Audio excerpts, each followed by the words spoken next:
Yeah, so one more thing I wanted to highlight for this lab that's kind of important is the convention for the IF bits in your CPSR. So if you look at the ARM 926EJ manual, which is in your VM, when the 2 bits are set, the interrupts are disabled. So if you clear the bits, then the interrupts are enabled. So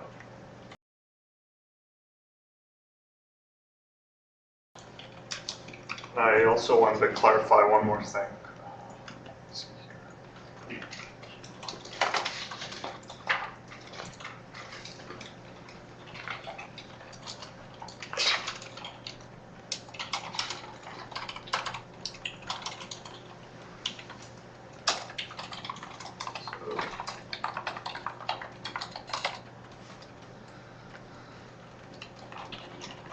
So when I say go in IRQ mode here, on line 35 in your vectors.s, what I'm saying here is to load the mode for the CPSR, because we're actually emulating this in QEMU. So we sort of have to add code to do the mode change manually. And so I could actually give you the 2 pieces of code here. So. Sorry, this wasn't very clear. So.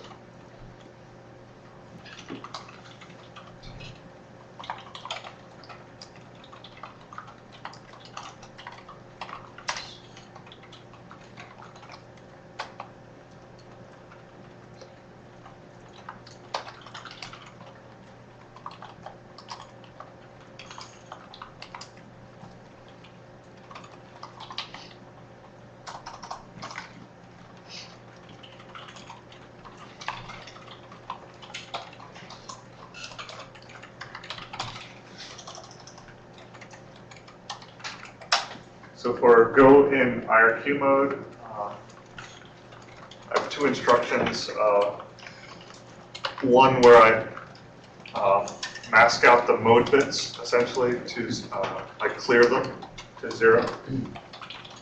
And in the following instruction, I put the actual encoding for the IRQ mode, which is 10010 or hex 12. So if you remember, so the IRQ mode bits is 10010. So all I'm doing here is setting the mode bits in the CPSR register, which has been saved into R0, and setting it to the value in this table. And so you guys tell me what goes here then. So if we want to go back into supervisor mode or emulate going back to supervisor mode, we have to load the mode with the appropriate bits for supervisor, which is actually 10011.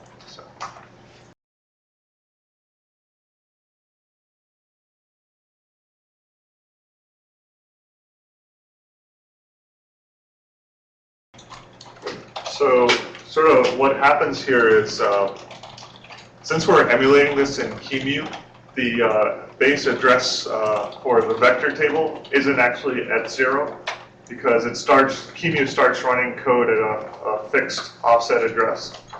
And so what ends up happening is the code that's been written here, it actually ends up copying the vector start to vector end. It copies this vector table into the beginning of memory, so at 0. So that's done right here with the branch with link to copy vectors function.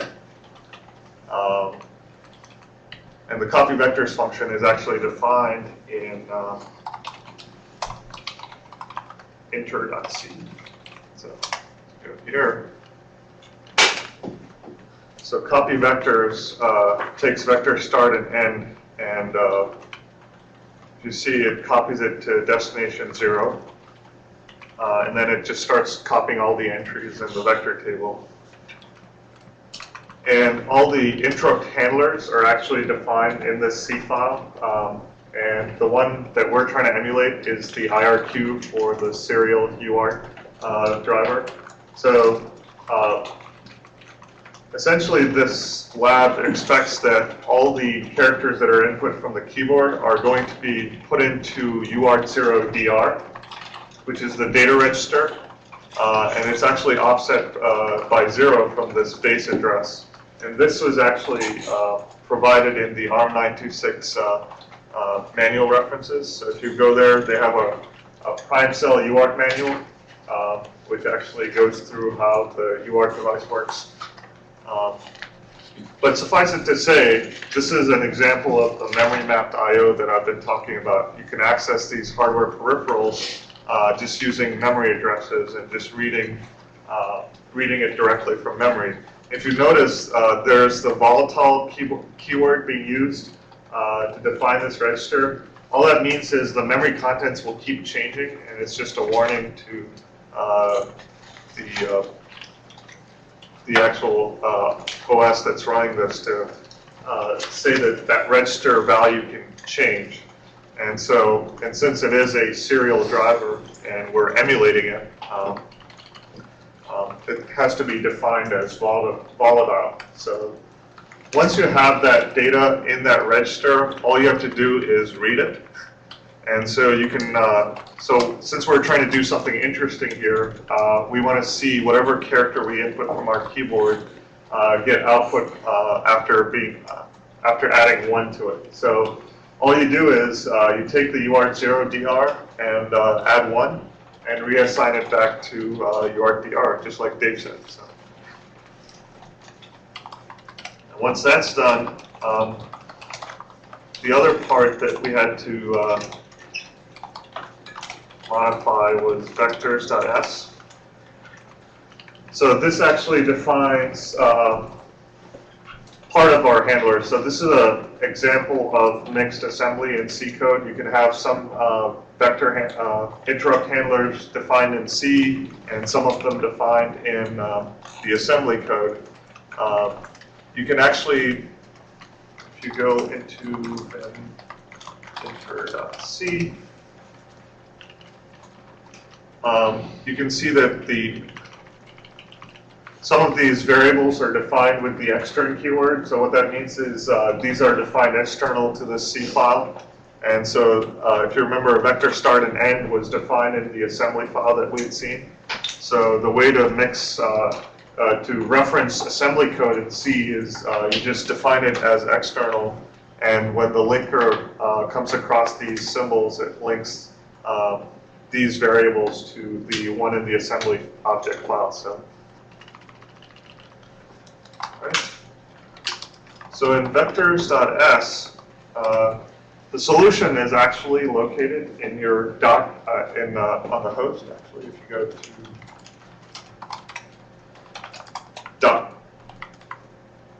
dot interrupts, actually. So it's located in projects /dot interrupts.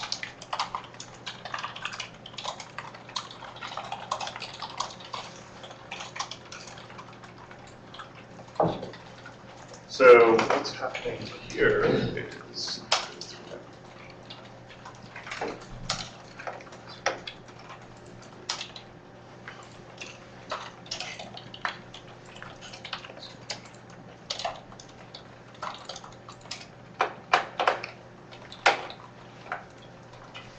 so once we've done our interesting little bit here with the UART driver, we also need to ensure that the reset handler, which is what gets run the first time QEMU boots up, right?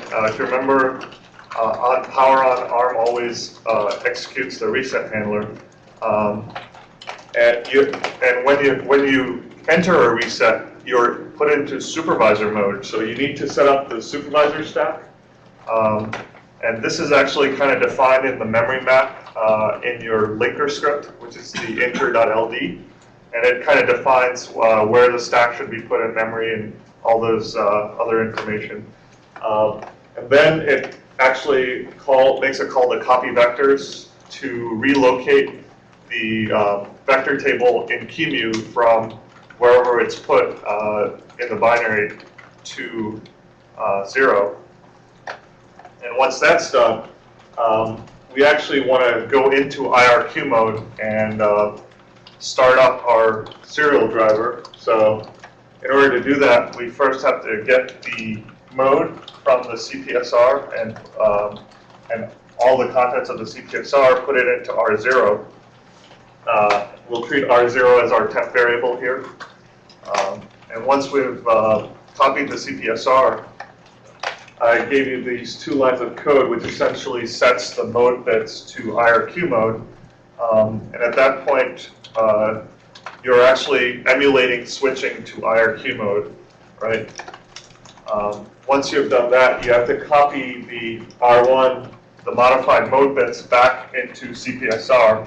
If you remember the convention, so when you use MRS, you provide the register followed by the special register, which is CPSR. So this is saying move to register from special register. And it copies the CPSR into R0. Here we're writing it back after modifying the IRQ mode bits. And we copy it using move from special register to core register, CPSR followed by R1. So once you're in IRQ mode, you have to set up the IRQ stack. This is sort of done for us because by the hardware, but since we're emulating here, we need to do that. If you remember, the stack pointer is banked in the IRQ mode, so it gets its own special stack space. So all you do is you say there's already IRQ stack top defined for you in the linker script. So, and then all you have to do is once you have set up the IRQ mode, you've emulated the switch to the IRQ mode, and you've also switched the stack pointer. Once that's done, then we can enable IRQs. And the way to do that, if you remember, the convention is 0 enables IRQs, 1 disables the IRQs. So you just end up clearing bit 8 or bit 7 if you're using 0-based indexing. And that just translates to 8 here and hex 8. Once that's done, to go back into supervisor mode again, after enabling these IRQs, you do move. If you remember, I copied CPSR into R0, but the modified values I was using R1. So here I just copy it back, move from special register to core register. Actually, it should be move to special register from core register, R0. So it copies the value from R0 back into CPSR. And then it starts executing whatever main code is there. This could be your kernel or whatever.